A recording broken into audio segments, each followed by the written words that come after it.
यूं तो बनारस घाट अपनी खूबसूरती के लिए बहुत प्रचलित है, पर घाट के किनारे कई राज लिए बैठे हैं। ये कहानी शुरू होती है बनारस के घाट के पास बने ममता निवास से, जहाँ प्रिया लाल जोड़े में ममता के घर उसकी बहू बनकर आती है। आओ आओ बहू, घर को अपने पैरों से पवित्र करो। ममता घर की दहलीज पार कर ही रही होती है कि अचानक एक बहुत गंदी सी बास पूरे घर में फैल जाती है।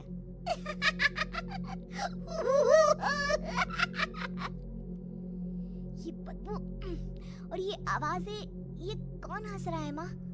अब ये पड़ोसी ना हमारे थोड़े अलग से है। कहाँ हम शाकाहारी और ये मांस मच्छी खाने वाले। छोड़, तू ध्यान मत दे और गृह प्रवेश कर। और हाँ बहू, अपनी सास की एक बात हमेशा याद रखना, इन पड़ोसियों से तो कभी बात नहीं करेगी। अच्छे लोग नहीं है ये। अपनी सास की ये बात मानेगी ना बेटा? हाँ माँ, जो आपकी मर्जी, मैं उनसे बात नहीं करूंगी। अगले दिन प्रिया अपनी पहली रसोई बनाने रसोई घर में जाती है। ये छोकी बात तो नाक में जा रही है। एक काम करती हूँ, खिड़की खोल देती हूँ। प्रिया खिड़की खोलने जाती है। इतने जाले, लगता है इस खिड़की को कभी खोला ही नहीं गया। पर ऐसा क्यों? ओह, नॉन वेज की स्मेल आती होगी ना। 2 मिनट के लिए खोल लेती हूँ, फिर बंद कर दूंगी। प्रिया खिड़की खोलती है। खिड़की खोलते ही उसकी नजर सामने वाले घर की खिड़की पर पड़ती है, जहाँ एक लड़की खड़ी होती है। हाथों में मेहंदी, लाल रंग की साड़ी, बिल्कुल सजी धजी, मानो प्रिया की तरह ही वो भी नई नवेली बहू हो। वो प्रिया को देखकर मुस्कुराती है। हे भगवान, माँ ने तो इनसे बात करने को मना किया था। प्रिया फौरन ही खिड़की बंद कर देती है और तवे पर चढ़े रोटी की ओर देखने लगती है, पर वहाँ रोटी न होकर मछली पड़ी होती है। ये क्या? पहली ही रसोई में इतनी बड़ी गलती! हे भगवान, अब मैं क्या करूं? प्रिया बहुत डर जाती है और फौरन रसोई की सफाई करने और फिर सभी के लिए खाना बनाने लग जाती है। जब वो सबको खाना परोसती है, सब तो ठीक है, मैं बेकार में चिंता कर रही थी। हे भगवान, ऐसे ही बस अपनी कृपा बनाए रखना। रात के वक्त जब सब सो रहे होते हैं, तब प्रिया को पायल की आवाज सुनाई देती है, जिससे उसकी आंख खुल जाती है। ये पायल की आवाज कहाँ से आ रही है? प्रिया उठकर उस आवाज के पीछे छत की सीढ़ियों तक जाती है। तभी उसे बच्चे के रोने की आवाज आती है। प्रिया छत पर जाती है तो क्या देखती है? वही लाल साड़ी वाली लड़की अपनी गोद में एक नवजात बच्चे को घुमा घुमा कर सुला रही है। तभी प्रिया की नजर उसके पेट पर पड़ती है। ओह गॉड, ये तो प्रेग्नेंट भी है। सुनिए, बच्चा सो नहीं रहा है क्या? मैं कुछ मदद करूं? नहीं नहीं, आपके घर वालों को अच्छा नहीं लगेगा, मैं संभाल लूंगी। स्नेहा की गोद से बच्चा हाथ मारकर प्रिया की गोद में आने को छटपटाने लगता है। दोनों घर अगल बगल में बने होने के कारण प्रिया उस बच्चे को गोद में ले लेती है। प्रिया के पास आते ही वो सो जाता है। बच्चे का वो स्पर्श रात भर प्रिया भूल नहीं पाती और अगली सुबह वो छत पर कपड़े सुखा रही होती है। तभी उसे एक औरत इशारा करके बुलाती है।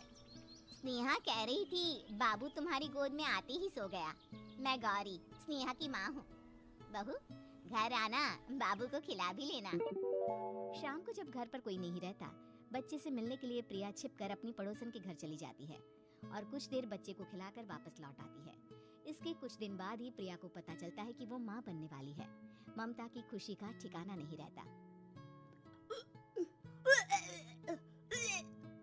माँ जी, पता नहीं क्यों उल्टी आ रही है।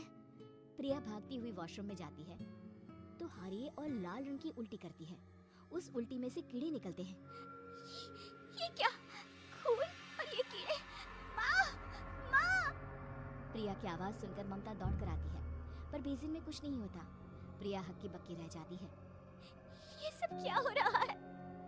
प्रिया घबरा जाती है और अपने कमरे में जाकर सो जाती है। डर के कारण वो इतनी थक जाती है कि उसकी आंख लग जाती है।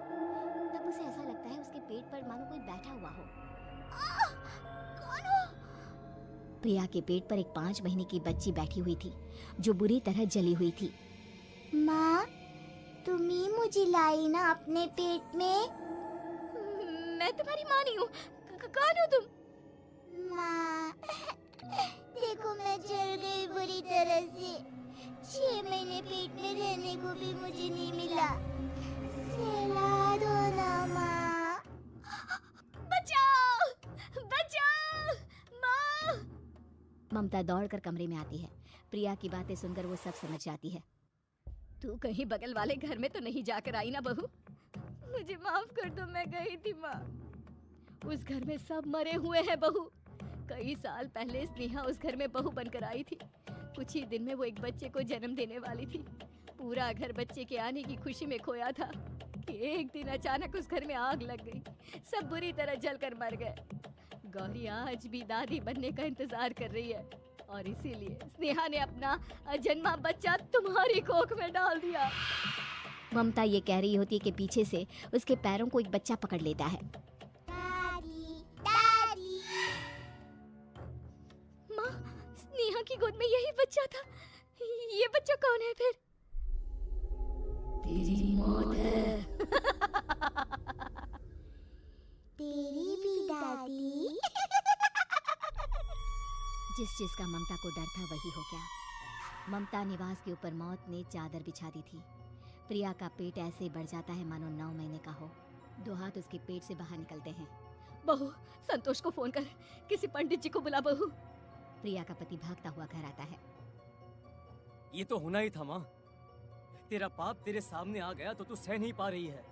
स्नेहा घर में आग लगी नहीं थी, माँ ने लगाई थी प्रॉपर्टी की लालच में। और वो बच्चा मेरी पहली पत्नी का बच्चा है, मेरा बेटा, जो कि उस आग की चपेट का शिकार हो गया था। मैंने तुमसे ये सब माँ के कहने पर छुपाया था। मुझे माफ कर दो प्रिया।